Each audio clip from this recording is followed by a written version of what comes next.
Estamos começando mais um programa Jornal Ponto de Vista na TV Interior. Hoje estamos conversando com o amigo senhor Fernando Fernandes, que tem muitas histórias sobre cordeiro para contar para a gente e principalmente histórias sobre ele, que é uma pessoa que não deixa de ser assim, exemplo para a gente nas suas ações.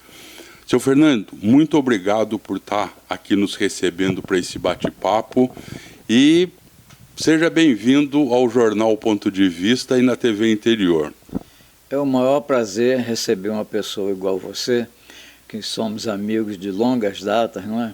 Uma pessoa séria, um bom profissional, e quem tem que agradecer sou eu, porque essa entrevista vai ser o ponto principal do meu negócio que eu montei aqui. A TV Interior é muito vista aqui na região. Muito obrigado. Não, nós que agradecemos mesmo, porque até uma das ações que o senhor fez e faz, né, e que merece, de repente, toda assim a nossa atenção é justamente por esse cantinho cultural. O cantinho cultural era um sonho e tornou-se realidade. Eu ia colocar o nome de Espaço Cultural, mas eu tenho um irmão aqui, que é irmão mesmo de coração, Júlio Henrique, entendeu? Aí ele falou, Fernando, Espaço Cultural tem que ser um espaço muito grande, coloca Cantinho Cultural. E eu atendi o pedido dele e devo esse título a ele, entendeu? Tá certo. Mas, seu Fernando, para a gente começar a nossa conversa, o nosso bate-papo, queria que o senhor falasse um pouco, né, do senhor, da infância do senhor, da família do senhor, porque foram pessoas muito importantes, no caso o pai e a mãe do senhor aqui em Cordeiro, né, e o senhor vivenciou um momento que a gente hoje não imagina nem como era, que foi a época do trem de ferro, essas coisas que infelizmente hoje a gente perdeu, não tem nem mesmo nenhum resquício dessa época, né? O meu pai, o José Ricardo, ele foi um lavrador lá no Ribeirão Dourado. Ele tinha uma pequena propriedade, mas ele produzia mais do que o fazendeiro. Ele tinha uma tropa de burro para carregar a produção dele aqui para o comércio, entendeu? E trabalhava com 10, 12 empregados. Mas depois que ele sofreu um acidente lá, ele foi obrigado a vender o sítio e comprou um prédio aqui montado com tudo, mobília para caseira e o armazém embaixo com geladeira, com moinho de fubá, com tudo pronto. E eu desde pequeno, desde meus 8 anos, eu já comecei a trabalhar com ele. E logo depois de uns 2 ou 3 anos, ele ficou paralítico de um braço. Então eu não pude estudar muito, entendeu? Porque ele precisava de mim e eu gostava muito dele. Então eu fiquei ao lado dele enquanto ele teve vida. Era um pequeno comércio, mas que atendia os empregados, os colonos todos dessas fazendas aqui da região eram clientes nossos. Inclusive tinha um fato curioso que tinha um moinho de fubá elétrico. E todo fazendeiro trazia o milho para fazer o fubá aqui, entendeu? Ele não cobrava dinheiro, ele ficava com a parte do produto, entendeu? Então, graças a Deus, era um pequeno comércio, mas ele era muito querido aqui e, graças a Deus, deu tudo certo, entendeu? Conseguiu criar os filhos, né? Deu uma boa educação, não pôde dar um estudo melhor, porque ele lutava com muita dificuldade, né? Mas, graças a Deus, é uma pessoa séria, minha mãe também. Qual o nome deles? Manuel Rodrigues Fernandes, e minha mãe chamava-se Maria Gomes Fernandes. Ele veio de Portugal, ele nasceu na Ilha da Madeira. Quando ele chegou aqui em Cordeiro, já tinha um terreno para ele começar o trabalho dele como colono, entendeu? Então, graças a Deus, deu tudo certo, né? Ah, com certeza, tanto é que, né, pelo que a gente vê hoje do senhor mesmo, né, aqui vão dizer os bens, não lógico que os bens são necessários, mas a gente não deve medir a pessoa não pela posse, mas sim pelo que ela é, né? Quando uma pessoa me pergunta aqui, você é dono disso? Eu digo, eu não sou dono, eu uso. Então teve uma pessoa que até quis achar ruim, sabe? Eu falei, rapaz, o dono disso aqui é o nosso pai maior lá em cima. Eu apenas administro. Aí ele entendeu. Tá certo. Mas, seu Fernando, vamos contar assim um pouco para a gente, que eu sei mais ou menos assim das histórias, né? Então, vamos dizer, na época do trem de ferro, que o senhor, garoto, quando o trem chegava em Cordeiro, naqueles minutos que o trem ficava parado, o senhor tinha várias atividades ali no... Eu trabalhei muito ali naquela estação do trem, porque a minha mãe era doceira. E ela fazia uma rosquinha, por nome rosquinha de leite, e goiabada. Então, o trem que vinha de Boa Sorte, chegava aqui 10 horas, 10 e pouco. E lá eu vendia os doces dela. E à tarde voltava de novo para tornar a vender os doces, né? E graças a Deus isso nos ajudou muito, porque era mais uma renda extra, né? E toda sexta-feira eu tinha que ir a pé daqui a Cantagalo com 2 cestas entregando doce nos representantes que vendia para a gente, né? Então isso foi um fato que me ajudou muito, porque eu entendi que eu tinha que trabalhar para ajudar minha família, né? Desde pequeno. Então, graças a Deus, isso aí foi uma coisa que eu fiz e fazia com prazer. E o senhor era muito obediente, né? Tanto é que tinha uma ordem, vamos dizer, do pai do senhor para nunca pegar carona. Meu pai era um homem severo, entendeu? Ele soube criar os filhos dele, tinha que obedecer. Então não podia pegar carona, não podia vir de ônibus. Então a gente tinha que ir a pé e voltar a pé. Quando conseguia vender antes, não ia a Cantagalo. Mas quando sobrava alguma coisa, eu terminava de vender em Cantagalo, porque tinha 2 representantes nossos lá, né? E o dia da chuva? Ah, rapaz, uma vez, esse é um fato curioso, choveu tanto que na volta de lá para cá, molhou tudo, molhou o dinheiro, molhou a roupa, eu cheguei aqui todo molhado, tive que botar as notas, as cédulas, né, em cima do fogão para secar, porque molhou tudo, rapaz.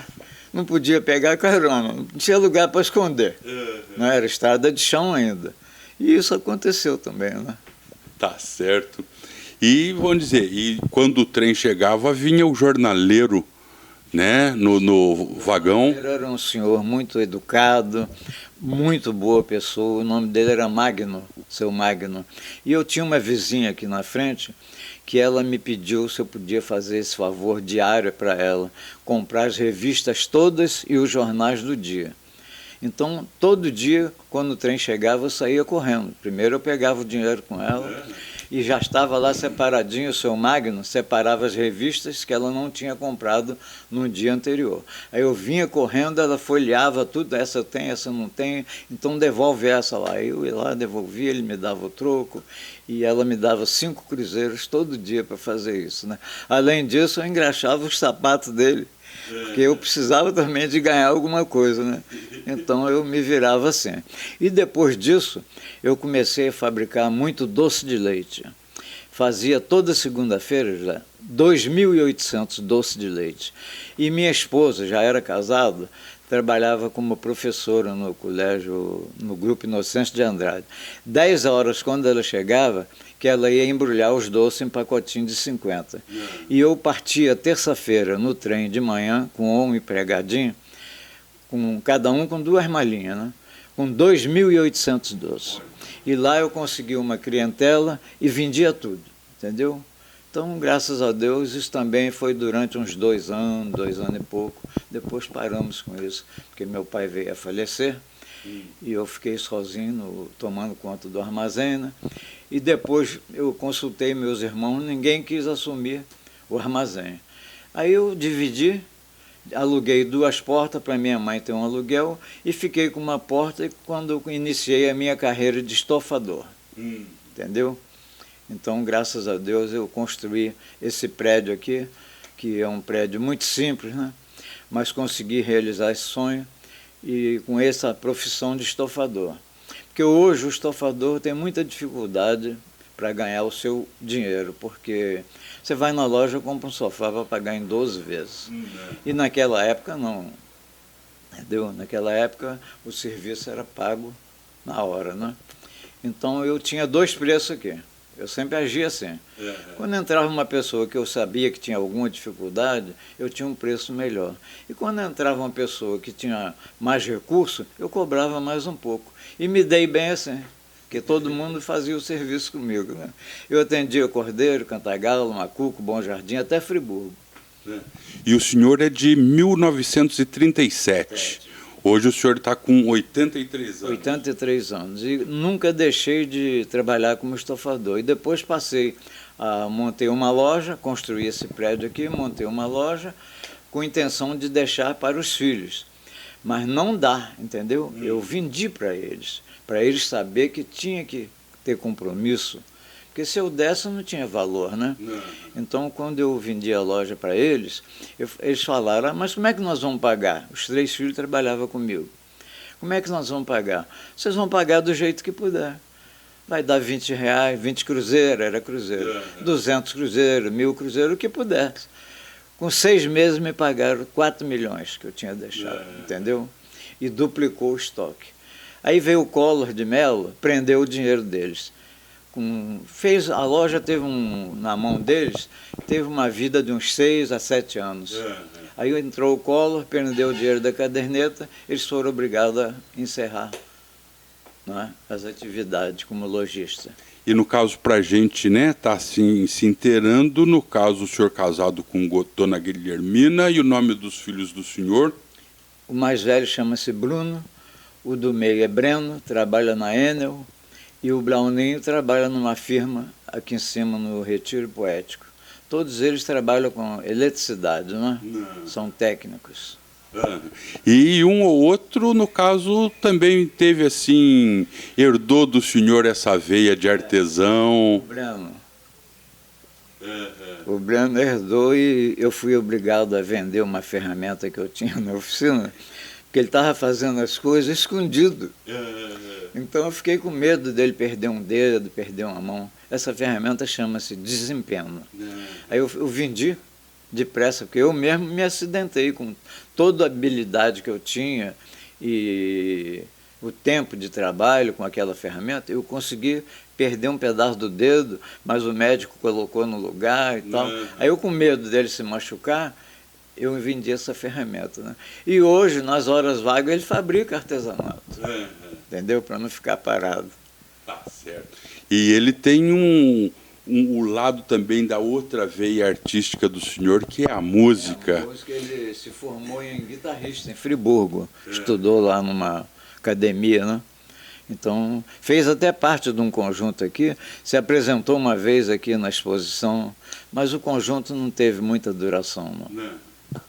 Mas a gente vai dar uma pausa aqui, porque já estamos chegando aí no tempo do intervalo, e daqui a pouco vem mais histórias aqui do seu Fernando, inclusive falando da época de jogador de futebol, de músico no conjunto Night and Day, nos catedráticos e até mesmo na experiência que ele teve em Niterói. Daqui a pouco a gente volta. Até mais.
Estamos de volta com o programa Jornal Ponto de Vista na TV Interior. Hoje conversando com o amigo Fernando Fernandes, que já contou uma parte aí da sua história de vida e temos ainda algumas coisas para serem relembradas. Mas, seu Fernando, voltando, né, ao passado, porque o que interessa muito a gente, justamente assim, vamos dizer, essas histórias antigas, né, que o senhor vivenciou aqui em Cordeiro, porque é uma forma até mesmo da gente ter noção do que foi Cordeiro no passado, de como era o dia a dia, né, antigamente.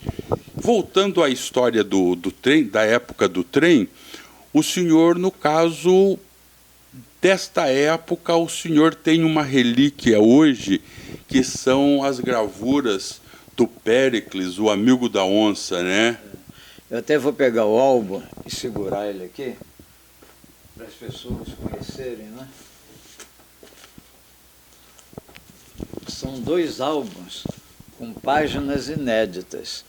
E eu consegui montar esses álbuns porque essa vizinha minha, que comprava as revistas, ela revendia para o meu pai, porque ele fazia sacolas para pesar alguma mercadoria lavável, né?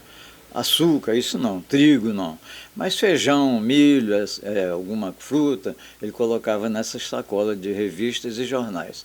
E a revista O Cruzeiro tinha um cartunista, o Péricles, que criou o Amigo da Onça. Então, toda revista que ele comprava, eu tirava essa página e guardava com muito cuidado, e consegui juntar 200 páginas. Mas isso levou tempo, levou mais de 10 anos para conseguir isso. Então eu consegui montar esses 2 álbuns, que a pessoa, quando começa a ver esse álbum, ri do início ao fim, porque o Péricles era um grande cartunista, né, e piadista, né? Ele, ao levantar que ele morava em hotel, ele levantava, dava uma volta na cidade, já sabia o que ele ia fazer, entendeu? Que ele aproveitava do cotidiano, do dia a dia, para criar. Sabia o que ia fazer. Aí depois ele suicidou-se. E a revista O Cruzeiro contratou uma equipe de 6 pessoas para fazer o trabalho dele e não conseguiu ir à frente. Aí encerrou essa carreira de O Amigo da Onça, né? Inclusive, esses 2 álbuns estão à venda, né? Quem interessar, é só procurar aqui. Tá certo. E, continuando nas histórias, seu Fernando, o senhor, né, no caso de 1937, e a segunda exposição agropecuária aconteceu em 1943. O senhor era uma criança, no caso estava com 6 anos de idade, mas vamos dizer, o que o senhor tem de lembrança dessa época da exposição, né, quando recomeçou no início de 1940? A exposição agropecuária de Cordeiro, quando ela começou com a finalidade de ser uma exposição para os agricultores, para os fazendeiros, né? Criação de gado. Hoje, a exposição é uma feira comercial, infelizmente. Mas, mesmo assim, é uma das melhores exposições do estado do Rio. E naquela época, eu ainda era muito criança, né? Mas toda noite eu ia para lá, porque durante o dia eu tinha que trabalhar com meu pai. Mas à noite, quando fechava, eu ia para lá, porque lá tinha uma sessão de filmes educativos. E o último filme é o que todo mundo queria ver, era o Faroeste, né? Com John Wayne, aquela turma toda de Faroeste. E também, assim que anoitecia, eles faziam uma grande fogueira e assavam muita batata doce. E a pessoa ia lá, ficava comendo aquela batatinha e tal, esperando o filme, né? E ocorreu o estudo, né? E foi uma exposição sempre muito prestigiada pelo público. Inclusive o presidente Getúlio Vargas, né, veio aqui inaugurar uma vez, né? A segunda exposição em 1943. Inclusive eu tenho aqui foto da exposição de 1921, da primeira exposição. Eu creio que poucas pessoas têm esse documentário. Eu tenho uma outra foto mostrando os galpões lá dentro, entendeu? E aconteceu isso tudo, né? Não tinha esse negócio de show, não. Mas hoje, como eu já disse, é uma feira comercial. Mas tem o lado também da agricultura, dos leiteiros, né, do concurso leiteiro. E é uma grande exposição que Cordeiro aderiu a isso, dizendo o nome de Cordeiro Cidade Exposição. Adotou esse nome, não é? E aqui a gente, de repente, até volta, né, a estar frisando nesse assunto, porque o ano que vem estará comemorando 100 anos da primeira exposição em 1921 e, infelizmente, de uns anos para cá, a parte técnica perdeu assim a importância porque passaram a valorizar mais a festa. A qualidade da exposição agropecuária se perdeu. E é necessário que venha, né, o próximo gestor com mais seriedade em estar tratando a exposição, justamente para resgatar a parte técnica, para tentar dar assim, um fomento à agricultura regional, que hoje é mais a agricultura familiar, né? Mas que tem grande importância. Então fica a dica aí para o próximo gestor da cidade que faça jus ao termo de Cordeiro Cidade Exposição, porque de uns anos para cá virou pura e simplesmente uma feira comercial. Apesar que foi criado a parte musical, que é a tenda cultural. A tenda cultural para Cordeiro foi uma grande coisa, porque os músicos daqui se apresentam lá. E é uma boa propaganda, né? Inclusive, quando eu tinha o conjunto aqui, Os Catedráticos, nós fizemos 3 shows lá. E agradou muito, graças a Deus, deu tudo certo. Mas hoje em dia o artista se apresenta lá e é uma propaganda, né? Mostra o seu trabalho, cada um no seu estilo. Eu, por exemplo, meu estilo é os anos dourados, né? Minha música é para pessoas de mais de 40 anos, que menos de 40 anos não conhecem essas músicas, né? Hoje você escuta um cantor novo cantar uma música, principalmente o sertanejo, dali a 15 minutos você já não lembra mais da música. E antigamente se fazia uma música e até hoje as pessoas mais idosas lembram da música. Por exemplo, Calbi Peixoto, não é? Conceição. Quem que não conhece? Quem tem mais de 40, 50 anos, não é isso? As músicas de Nelson Gonçalves, quem não conhece? Então eu tenho na minha Kombi uma propaganda que diz o seguinte: a boa música faz bem à alma e ao coração. Antes da gente entrar no assunto de música, vamos lembrar do Fernando Fernandes, jogador de futebol, que foi já assim logo na juventude, né? E que jogou nos 2 times aqui de Cordeiro, tanto o Cordeiro Futebol Clube quanto o Posto de Monta. É isso aí. Eu comecei minha carreira de jogador no infantil da dona Séries Santana. Então, ali que eu consegui começar a jogar e com 14 anos consegui jogar no primeiro time do Cordeiro. Joguei com Orlando, com essa turma toda, Brecol, o Carlito Félix, Nego, depois veio o Tuta, que jogou no Vasco. Eu fiz parte desse time. Só que aos 22 anos eu encerrei minha carreira. Eu comecei muito cedo. Mas o senhor também jogou no posto? Joguei no posto. E quando enguiçava lá, com qualquer problemazinho, né? Que futebol é problema também, né? Aí eu vinha para o Cordeiro. Aí enguiçava aqui, eu voltava para lá. E fiquei nessa ida e volta. E graças a Deus fiz muitos amigos e graças a Deus nunca decepcionei, né? Porque aos 14 anos, jogar com o maior jogador da região, Orlando Pereira, que se ele fica no Rio, ele ia pegar a seleção brasileira. Por quê? O Botafogo veio jogar em Cordeiro e tinha um goleiro por nome Oswaldo Baliza e houve uma falta no meio do campo. Quem bateu a falta? Orlando. O Oswaldo Baliza fez assim com a mão, quer dizer, abre, não precisa barreira. Ah, rapaz, o chute, ele não conhecia o Orlando, o chute de Orlando era um canhão, entendeu? Um verdadeiro canhão. Quando o juiz apitou, que ele olhou, a bola já estava no fundo da rede, né? Aí o diretor do Botafogo convidou ele para ir jogar no Botafogo. E ele foi. Foi no Aspirante, artilheiro do Aspirante. Mas aí houve um problema lá e a noiva dele também não queria que ele ficasse lá, aí trouxe ele para cá de novo. O Vasco soube que ele estava aqui, veio aqui, voltou com ele para lá. E ele foi artilheiro do Vasco. E se ele fica lá, seria jogador da seleção brasileira. É, o senhor Orlando que realmente fez história, né, no futebol aqui de Cordeiro, da região. Era um jogador técnico, né? Não dava pontapé. Agora fazia gol em todo jogo. Deu muitas vitórias ao Cordeiro. E eu tive o prazer de jogar junto com ele. E que nos deixou recentemente. Deixou. Partiu para melhor, né? É isso aí. Mas vamos dizer, agora vamos voltar à música, né? Como que o senhor descobriu assim a música, né, na vida do senhor e de repente ter participado desses grupos musicais aqui de Cordeiro? Ô, Zé Ricardo, o meu pai contratou um rapaz da roça para ajudar no balcão, né? E ele tocava cavaquinho. E eu gostei muito de ouvir ele tocar cavaquinho. E meu pai fazia compra na Casa Hertal, em Bom Jardim, cujo um dos donos lá, o senhor José Guida, que foi prefeito 2 vezes lá, exerceu 2 mandatos como prefeito, ele era meu padrinho de batismo. Então, quando meu pai ia fazer compra no fim do mês, eu ia com ele. E toda vez que eu ia, ele perguntava, o que meu afilhado quer?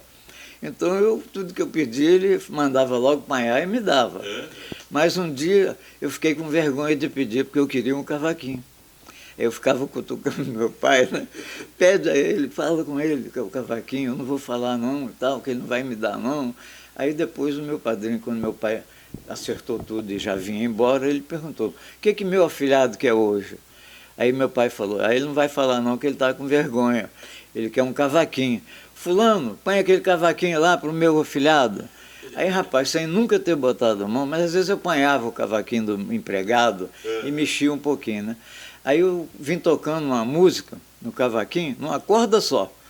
E aí eu parei. Quando eu parei, os passageiros falaram, ô garoto, não para não, tá tão bonito. E aí começou a minha carreira musical. Depois passei para o violão, depois fui ingressar no Night and Day, porque o falecido Bichara Mussi, em memória. Os componentes do Night and Day era... O dono era o Wagner Vieitas, Dona Silene, Bichara Mussi Nassif, né? E Epitácio, o Juquinha, que tem o apelido de Terrível, foi um grande ritmista, Jadir Mourão, Gilson Del Silveira, e o Júlio Marcos, muito novinho, ainda era, naquela época não era teclado, era solovox. Ele era tão pequeno que nos bailes, quando tinha um intervalo, ele saía catando tampinha debaixo das mesas, porque ele era muito criança, né? Mas o Night and Day fez muito sucesso, 2 LPs, né? Ou um, se eu não me engano, e depois foi regravado, passado para CD, né? Para presentear os amigos. Né? Isso não foi feito com intenção de vender. Mas quando gravou, lá tinha vários compositores. E eles gostaram das músicas, todos eles queriam ser, vamos dizer, fazer parte com Wagner, que compôs a música. Né? E ele precisava de alguém também com mais nome para dizer que compôs a música. Né? E aconteceu isso lá. E qual é uma música assim que... Era música popular, né? Música popular, boleros, né? Sambas, samba-canção, bossa nova, foi esse tipo de música, né? E depois, então, do Night and Day, o senhor foi para Niterói? Fui para Niterói a convite do grande maestro do Astro, porque ele tinha um baile para fazer num sábado. E quando chegou aqui, que ele veio visitar um filho que estava passando mal, e o filho estava muito grave aqui no hospital. Aí eu fui substituí-lo nesse baile lá, em Niterói, apesar que não conhecia nada lá. Mas graças a Deus deu tudo certo, e lá, depois do baile, o Wilson falou que o Aduarte estava querendo sair, e que ele gostou muito de mim e queria que eu fizesse parte do conjunto. Então eu falei, bem, primeiro eu vou ter que conversar com a Duarte. Não, deixa, aí o Wilson disse, não, deixa que com a Duarte eu converso. Você já está contratado para fazer parte do meu conjunto. E lá nós fizemos muitos bailes, né? Eu conheço os bailes, a região toda dos Lagos, na Baixada Fluminense. Houve um baile aqui em Miracema, e na rua, antes do baile, houve um show com um grande cantor de boleros, Carlos Alberto. Nós o acompanhamos. E como acabou muito tarde esse show, nós fomos para o salão fazer o baile, que era aniversário do Tiro de Guerra de Miracema. E o baile terminou 8 horas da manhã. Começou à meia-noite e foi até às 8 da manhã. Foi. E lá tinha um grande músico, que era o acordeonista Afonso Chioso. Então, num dia lá, depois que ele me conheceu e passou a ter confiança em mim, me convidou, quando o Wilson não tivesse baile, que ele tocava com Cazuza, um baterista que tinha um conjunto e tinha esse nome, não é o cantor famoso. Aí eu aceitei. Então ele ligava para mim, eu ia, o mesmo sistema. Meia hora depois eu ligava para lá, ele dizia onde que era o baile e tal, e eu fiz parte nesses 2 conjuntos lá. Entendeu? E depois dessa fase, né, em Niterói, o senhor voltou aqui para a região? O meu pai já estava mais idoso, né? E com uma certa dificuldade para trabalhar no balcão. Aí eu, muito penalizado com essa situação, eu falei com o Wilson quando terminou o baile, falei, Wilson, é o último baile meu com você, o conjunto, porque o meu pai está doente e eu não posso mais continuar. Sim, vou sentir muita falta, porque para mim o palco é tudo na vida hoje. Nós já foi o futebol, mas hoje é o palco. Então eu não vou poder mais atuar aqui. E ele ficou muito triste, não queria que eu saísse, mas acabou concordando, né? Aí eu vim embora para Cordeiro e chegando aqui, fui convidado pelo Celso Guimarães de Cantagalo para fazer parte do conjunto Zicentures, que era de Cantagalo. E fizemos muito baile aqui na região também, né? E esse conjunto teve pouca duração. E quando terminou eu comprei o órgão, eu já tinha o contrabaixo, já era contrabaixo eletrônico, tinha a minha Kombi. Aí depois que o Davi Salomão, Arthur, Guerrinha, Paulo Rogério Múcio, a Frane Buch souberam que eu tinha esse instrumento e que estava com vontade de montar um conjunto, nós fizemos uma reunião e montamos um conjunto, fomos no Rio e registramos o nome de Os Catedráticos, que até deu um problema, porque uns meses depois veio um senhor aqui do Rio nos ameaçar, que a gente ia sofrer uma grande multa, porque esse nome pertencia a um conjunto que só atuava em gravações, e que nós não poderíamos ficar com esse nome. Aí partimos para o Rio, eu e Davi, e o Paulo Rogério Múcio já estava lá, e fomos lá nesse setor que fazia esse registro, e perguntei que eu tinha que trocar o nome, se eu poderia colocar Os Catedráticos Fluminense. E ele falou, pode. Então, nós registramos esse nome, acabou o problema da multa e nunca usamos esse nome, os Fluminense, né? Era Os Catedráticos. E houve um fato curioso, que num baile de Santa Maria Madalena, tinha um grande industrial de Niterói, que tinha um laboratório lá. E ele procurou saber quem era o contratante. E o contratante do conjunto era eu. Eu fazia tudo dentro do conjunto, né? Era motorista, eletricista, carregador, músico, fazia tudo. Então ele queria contratar o conjunto para o aniversário da filha de 15 anos. Só que era no outro ano, ia levar um ano. Eu falei, eu posso contratar com o senhor, assinar até um contrato em branco, mas o preço eu não posso colocar agora, porque a gente não sabe o que vai acontecer. Não, 30 dias antes eu ligo para o senhor e a gente combina o preço.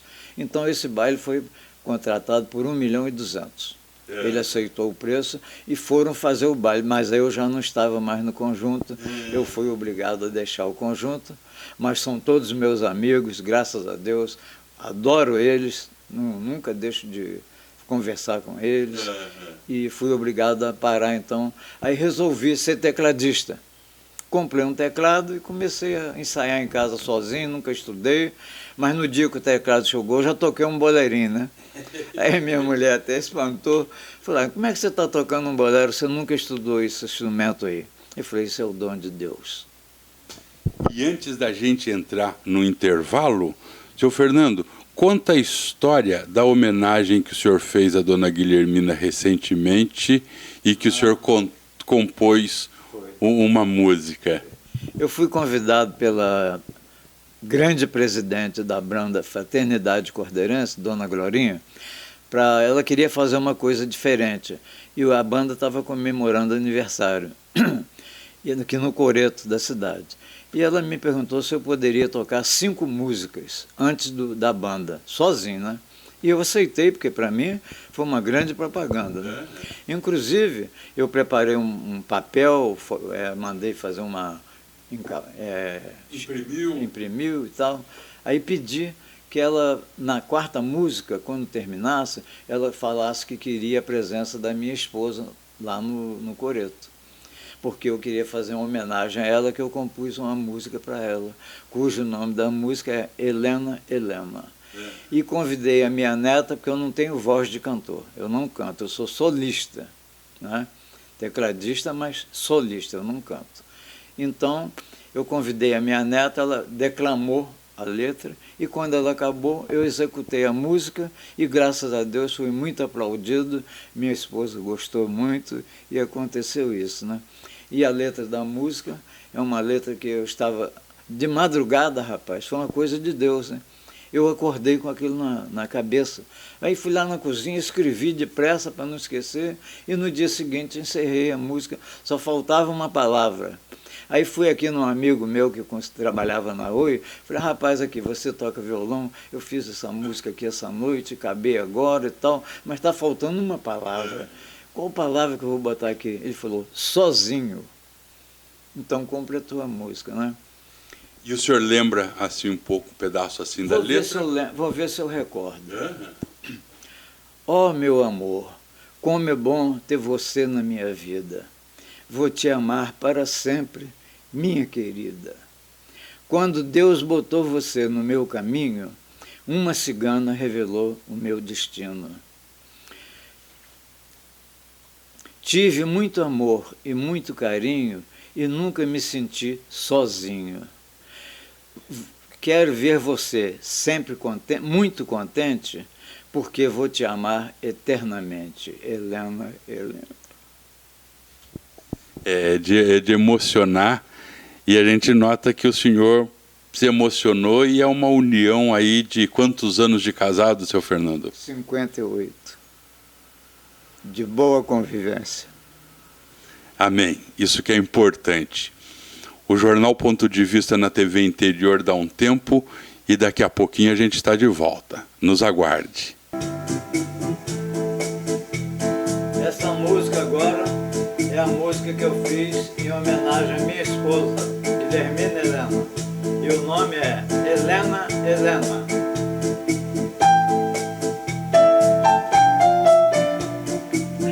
Oh, meu amor, como é bom ter você na minha vida. Vou te amar para sempre, minha querida.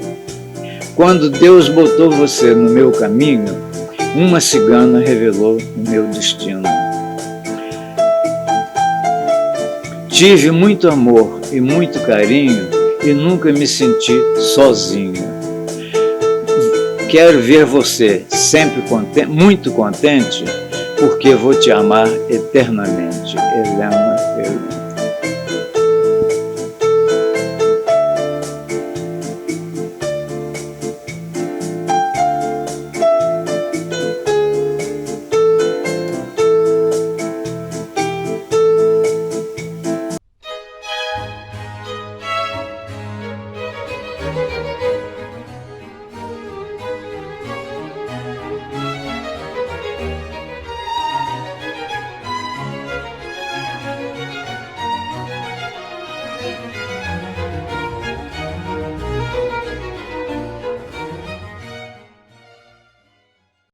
Estamos de volta com o programa Jornal Ponto de Vista na TV Interior, hoje falando com um grande amigo, seu Fernando Fernandes, e que está dando aqui a gente uma aula, vamos dizer, né, em relação à experiência de vida e principalmente a emoção, porque feliz é aquela pessoa que realmente se emociona com aquilo que nos é importante, né? Mas, seu Fernando, voltando aqui às nossas conversas, quando eu mudei para Cordeiro, há 45 anos atrás, eu estudei com o Bruno. Meu filho mais velho. O filho mais velho do senhor. E eu me lembro que ele fazia coleção de selos. com certeza essa vontade de colecionar, no caso dele colecionando selos, foi uma influência do senhor. Teve uma pequena influência porque eu tenho um álbum de selos, né? E ele naturalmente gostou e começou com isso, né? E fui colecionador também de moedas e cédulas. Porque eu comecei com isso porque no armazém do meu pai era soalhos. E as tábuas tinham umas frestas. E ali caía, a moeda que caía no chão, ninguém apanhava mais. E quando ele resolveu acimentar o estabelecimento, quando fui tirar as tábuas, eu catei mais de 200 moedas antigas. Aí limpei as moedas e vi que era um bom negócio, que eu gostei. Falei, eu vou colecionar isso. E cheguei a ter mais de 5.000 moedas. E hoje eu tenho muitas moedas. Inclusive tem uma muito valorizada do século passado, Dom Pedro I. E tem duas do rei de Portugal. Isso tudo é de prata, né? No caso do século retrasado, né? E tem muitas... O dinheiro está aqui num departamento aqui até com cadeado, né? Porque às vezes eu mando uma pessoa aqui dentro sozinho, que eu estou lá na frente na Kombi, então o dinheiro fica resguardado, né? Que eu tenho umas cédulas aqui, moedas muito valorosas, né? E comecei essa coleção assim. E aos sábados e domingos eu saía visitando as casas de cordeiro, Cantagalo, procurando se tinha algum dinheiro e consegui mais de 5.000 moedas. Depois fui vendendo e estou reduzindo a menos agora, né? Essas moedas da época de Fernando Henrique e Fernando Collor não tem muito valor, mas eu tenho uns 30 quilos dela aí. Tem mais valor vendendo por quilo do que propriamente... Não, eu vendo a R$5 cada uma, né? E tem gente que compra, rapaz. Tem gente que compra. Bom saber, eu tenho algumas moedas dessas, vou cobrar R$4. Eu tenho aí uns 30 quilos dessa moeda. E, seu Fernando, e o senhor aqui com o cantinho, né? A gente voltando a falar aqui do cantinho cultural, né? O senhor, eu me lembro, né, aos poucos o senhor começou assim com tipo sebo, vendendo livros, LPs, e hoje o senhor tem um acervo muito rico, né? A gente está vendo aqui um disco do Baiano e os Novos Caetanos, Nelson Gonçalves, Chico Buarque, novela Carinhoso. Eu tenho aqui o Fred Mercury, Frank Sinatra, Michael Jackson, eu tenho esses cantores todos, Madonna, o Nat King Cole, tem muitos cantores aqui antigos, né? Altemar Dutra, que tem... Tim Maia, todo cantor aí, Nelson Gonçalves, são a base de 12 a 13 mil vinis. Se alguém tiver interessado, é só procurar aqui ao lado da loteria, o Cantinho Cultural. O funcionamento é de 1 às 5, de terça a sábado. E sem contar os livros, né? Quantos livros que o senhor tem aqui, mais ou menos? Eu devo ter de 3 a 4 mil, porque não estão todos aqui não. Não cabe aqui mais nada, né? Já está lotado aqui. Então tem muita doação. E, vou dizer, junto com esse material tem o artesanato que o senhor já faz há muitos anos. Participei de 28 exposições em Cordeiro, 5 em Macuco e 4 na Feira da Previdência, no Rio de Janeiro. A Providência? Onde lá eu vendi peças para Tóquio, para os Estados Unidos e México. Inclusive vendi CDs aqui meus também, que eu tenho gravação de CD. Eu gravei 200 CD, 4 tipos diferentes, né? Então, tem hoje uns 60 e poucos ainda aí, se alguém quiser conhecer, né? E o senhor, né, costuma de repente estar tocando assim, vamos dizer... Eu toco em porta de loja, aniversários. A última apresentação minha foi aqui no esquina do Chopp, foi em março. que até o rapaz depois me falou que 20 dias depois eu vou convidar você de novo, porque o pessoal gostou do repertório e tal, mas aí veio a pandemia, você sabe que está tudo parado, né? Mas eu fiz um projeto de música na praça e tive o apoio da Secretaria de Cultura, que instalou lá uma tomada para mim na frente do jardim, dando para a rodoviária, porque ali abrange o setor do centro, né? Então todo sábado eu vou me apresentar lá, inclusive comprei uma tenda, né? E vou me apresentar durante 1 hora, 2 horas ali, sem parte financeira, entendeu? Só para alegrar a cidade e apresentar o meu trabalho, né? Porque aquele negócio é necessário, né? Primeiro essa interação do músico com o público, né? E a praça pública é a melhor forma. Quando as pessoas me perguntam se eu sou tecladista, eu falo, não, eu não sou tecladista, eu sou um aprendiz. Não leio partitura, toco de ouvido, mas tenho 170 melodias aqui na minha memória, né? Eu faço um baile sozinho, se for preciso, de 4 horas. Repito só as melhores músicas, né, e tal, porque isso todo mundo faz, né? Mas o meu repertório é aquele repertório dos anos dourados, né?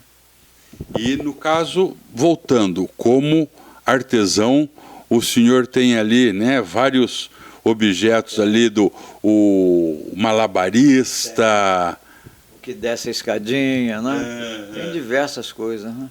Inclusive numa feira lá no Rio, fui filmado pela Manchete, porque tinha um boneco que ele fica serrando, fazendo esse movimento aqui com a serra na mão, né? E o pessoal lá não conhecia isso, né? Porque cada região tem um tipo de artesanato, né? E sempre me dei bem lá. Tudo que eu levava, eu vendia tudo. Então, graças a Deus, foi uma outra coisa que me agradou muito a minha vida e continuo fazendo até hoje. Porque segunda-feira eu não funciono na loja, eu fico na oficina, né? Fabricando, inventando, criando, né? Então aconteceu isso aí. Eu queria te mostrar, eu já te mostrei lá dentro, tá? Mas queria te mostrar a minha última criação. Para crianças, é um simples brinquedinho, para criança de 4, 5 aninhos, né? É o duelo do Homem-Aranha e o Batman. Então eles estão tentando cortar uma madeira ali, ó, né? É simplesinho, né? Mas tem um preço também, camarada, né? Não, e aquele negócio justamente para estar desenvolvendo, né, a interatividade da criança, o intelecto. Eu vi muito filme do Homem-Aranha e do Batman. Aí me veio essa ideia, né? De criar isso aí. Tá certo.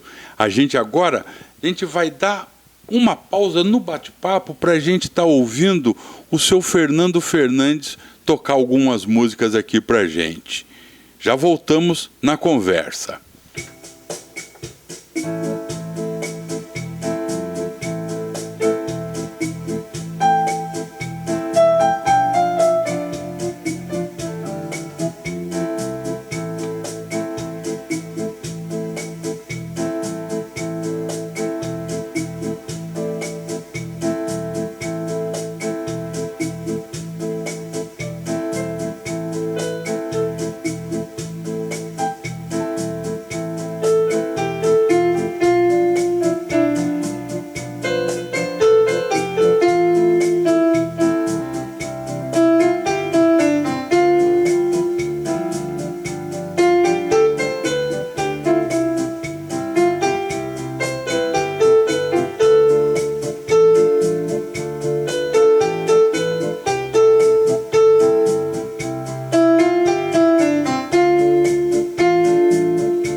Essa música agora é a música que eu fiz em homenagem à minha esposa, Guilhermina Helena. E o nome é Helena Helena.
E depois dessa apresentação aqui do seu Fernando Fernandes, a gente está chegando ao final do programa.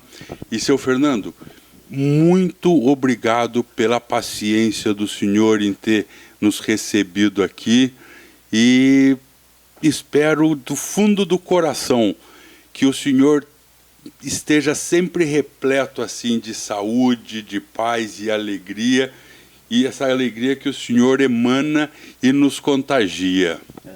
Eu, graças a Deus, José Ricardo, eu sou uma pessoa simples, atendo todo mundo bem e tenho um projeto de música na praça. Todo sábado, após essa pandemia, eu vou me apresentar durante 1 hora ou 2 horas, de frente à rodoviária, no Jardim ali. E no Cantinho Cultural, você será bem recebido. Quem quiser conhecer, é só comparecer aqui de segunda a sábado, de 1 às 5. O Cantinho Cultural está situado ao lado da loteria, na rua João Beliane Salgado, número 6. Aqui você será bem recebido e muito bem aceito. Será sempre bem-vindo aqui. Muito obrigado, José Ricardo, e também agradeço muito a TV Interior por ter me dado essa oportunidade de mostrar o Cantinho Cultural e o meu trabalho. Muito obrigado, fiquem com Deus todos. Amém, muito obrigado, né, por esses momentos, e eu tenho certeza que os nossos telespectadores gostaram desse momento aqui de conversa com o senhor. O Jornal Ponto de Vista na TV Interior esteve hoje conversando com o seu Fernando Fernandes. Espero que vocês tenham gostado dessa conversa e logo vem mais matérias por aí. Nos aguardem. TV Interior, a sua segunda casa é aqui. Até mais.